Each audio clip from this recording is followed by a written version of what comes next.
आदत लगा के गेनी गे छौरी मनवो नहीं बाबा सोनावा गे फोनवा पियवे तोर उठावा सोनावा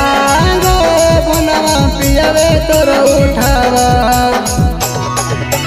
तोरा से बतियाइले बिना निंदिया नहीं आवा तोरा से बतियाइले बिना निंदिया नहीं आवा सोनावा गे फोनवा पियवे तोर उठावा सोनावा गे फोनवा पियवे तोर उठावा सोनावा गे फोनवा पियवे तोर उठावा पियवे तोर उठावा सोनावा गे फोनवा पियवे तोर उठावा पियवे तोर उठावा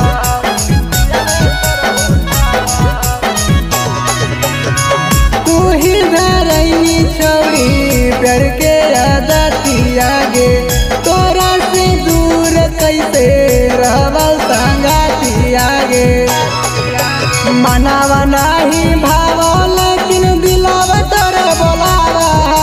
मनावा नहीं भावो लेकिन दिलावा तोरे बोलावा सोनावा गे फोनवा पियवे तोर उठावा सोनावा गे फोनवा पियवे तोर उठावा सोनावा गे फोनवा पियवे तोर उठावा पियवे तोर उठावा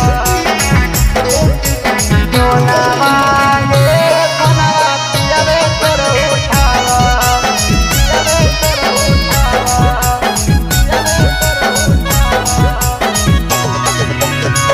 तोरा बिन पगला कैसे रहता अकेला गे एक बेरी कर ली है फोनवा मैसेज आवागे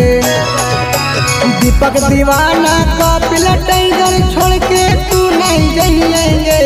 दीपक दीवाना कपिल टाइगर छोड़ के तू नहीं जाइएंगे सोनावा गे